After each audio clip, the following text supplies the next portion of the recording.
Number one, ang sabi po ng Anti-Money Laundering Council or AMLAC, na-flag po ang nagkakahalagang 6.7 billion pesos na transaksyon na kung saan po link kay VP Sara Duterte.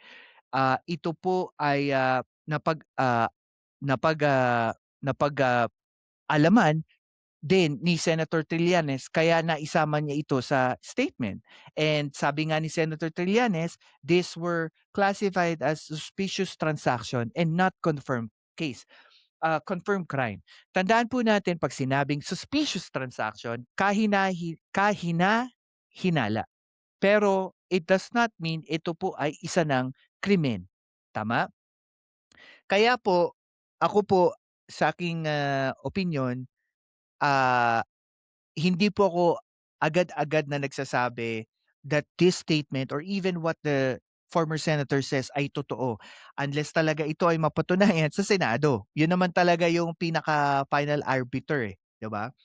Um, there were around 27 isa po paliwanag ni, dating Secretary Lacerda dito kasi sa bank transaction, 'pag ang transaction po, especially deposit or withdrawal na nagkakahalaga ng 500,000 or less per transaction, normal lang po 'yun. Kasi kung may business ka, may trabaho ka, you can um, explain further saan nanggagaling itong transaksyon na 'to. Pero yung dito po kasi sa issue ng, sa issue po ni Vice President Sara Duterte para daw po kasi nag-flag, kasi para nag-a-average ng nasa millions, and above. Yung isa pa nga daw po atang transaction is nagkakahalaga ng 20 million pesos.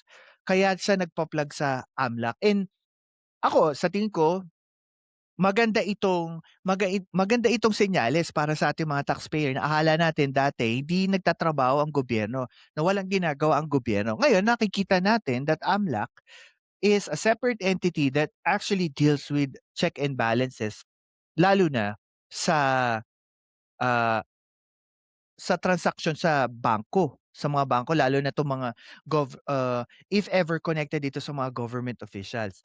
At, ang, itong transaksyon na 'to ay nagkakahalaga ng more than 500,000 pesos and above. Ito po ay covered na ng AMLAC law, which is they usually have the way to see this bank transaction at alamin, kung sino yung mga involved dito, kung saan i-withdraw or dineposit itong mga transaksyon na 'to.